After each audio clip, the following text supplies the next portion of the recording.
Всем привет! Давайте знакомиться. Меня зовут Даша, и я живу в Южной Корее. Южная Корея – это вот здесь. Это немножечко правее от Китая и южнее Северной Кореи. Когда-то, очень давно, Северная и Южная Корея действительно были одной страной. А вот это Сеул, один из самых продвинутых городов Азии. А может, это самый продвинутый город всего мира? А еще Сеул по совместительству столица Южной Кореи.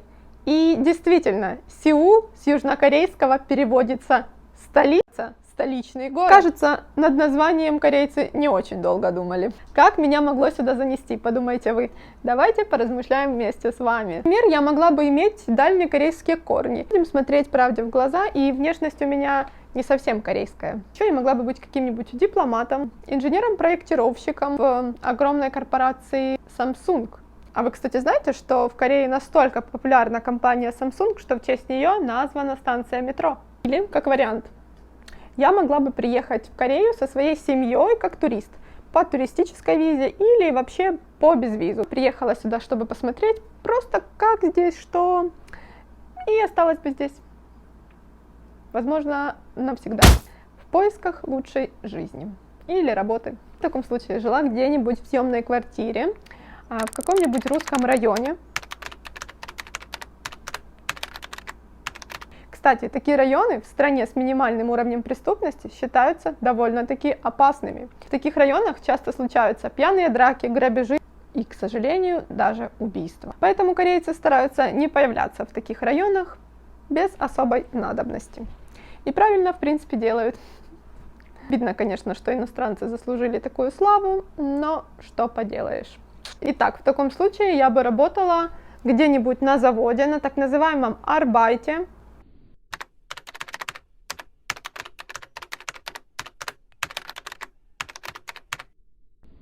Я примерно $50-60 в день. Видите, что находясь в Корее нелегально, у вас не будет права голоса, вы не сможете обслуживаться в больницах по страховке. И что там говорить, вы даже не сможете посетить любую больницу, которую вы выберите. Если у вас будут проблемы с выплатами ваших кровно заработанных средств, вам тоже не помогут. А все почему? Потому что вы не сможете обратиться в полицию. Вот такая вот история. Поэтому находиться в Южной Корее нелегально не самое лучшее, что бы вы могли выбрать. В таком случае хорошей жизнью здесь не пахнет. Еще я могла бы быть актрисой, танцором или моделью и приехать в Корею на работу по официальному контракту и приглашению южнокорейской стороны. В таком случае работодатель взял бы всю ответственность за перелет, документы и мою страховку. Но я со своей стороны ответственно вплатила бы налоги в казну государства, даже в пенсионный фонд. Вдруг я останусь в Корее и буду работать моделью до пенсии. Еще я могла бы быть фанаткой кей-попа. В итоге пойти за мечтой увидеть своего кумира и поступить в университет Сеула. А на минуточку, поступить в университет в Корее не самая легкая задача. Но если ты иностранец, у тебя есть все шансы поступить в университет Кореи по обмену или попасть в тройку-четверку счастливчиков, которым ежегодно выделяются бюджетные места в университетах Кореи. Дерзайте. В таком случае мне бы пришлось зубрить. Дети из самого малого в Корее зубрят. Все.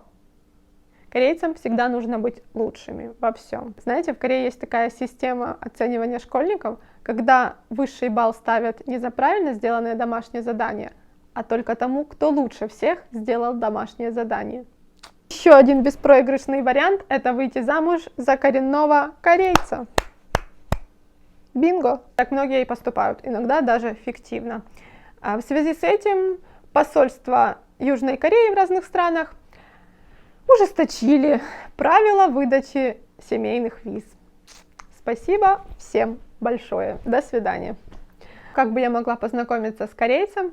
Масса вариантов. Во-первых, я могла бы познакомиться с южнокорейским студентом, который приехал по обмену учиться в моей стране. Я надеюсь, вы знаете, что образование в бывших странах Советского Союза самое доступное и самое дешевое. Мы бы говорили с ним на английском языке, ну или если бы мне очень фартануло, и он знал русский язык, то вообще было бы все очень easy. А семья такого корейца, в принципе, уже будет знать, что такое Европа, где находится Россия, но не факт, что она точно покажет вам на карте, где находится Украина или, например, Беларусь.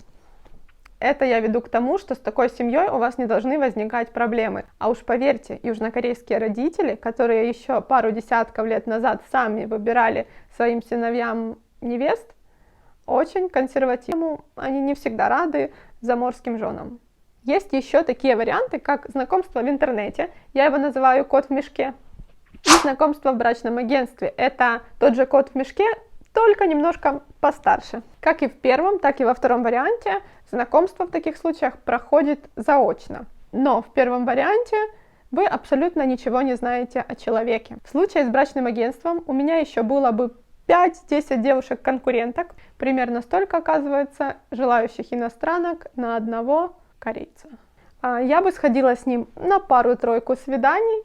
И в случае, если бы он выбрал именно меня, мне бы предоставили полную базу данных о его состоянии здоровья, о его семейном, финансовом положении. В общем, я знала бы о нем намного больше, чем от человека с интернета. Я думаю, это аргументировано. Финансовые вопросы здесь также были бы на его ответственности.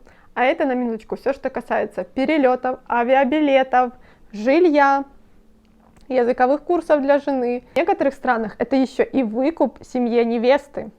Сумма эта может быть абсолютно разной. Такие пары это в основном не очень молодые корейцы и довольно-таки юные иностранки. Мужчины в таком случае к своим годам уже заработали определенное количество средств для того, чтобы содержать свою иностранную супругу и в дальнейшем семью. Но вот на поиски жены, к сожалению, времени у них не осталось. И в Корее это довольно-таки распространенное явление. Так как корейцы очень много работают, иногда времени на поиски жены просто не остается. Невесты, в свою очередь, это довольно-таки молодые дамы, иногда даже юные, которых родители спешат пристроить в хорошую семью, в хорошее государство, отдать в хорошие руки. Это, конечно, не всегда. Иногда женщины сами осознанно делают этот выбор в пользу выгоды, что кривить душой. Еще есть вариант обычной случайной встречи. Это когда вы не ставите себе за цель переехать в какую-то конкретную страну или вообще в другую страну, но по сложившимся обстоятельствам вы влюбляетесь и переезжаете в другую страну. Это, конечно, случайная случайность. Как вы знаете, случайности не случайны. Напишите, пожалуйста, в комментарии, какой из вариантов выбрали бы вы или как вы оказались в Корее. С вами была я, Даша, и чужая жизнь, которая всегда интереснее своей. Пока-пока! Я могу понести.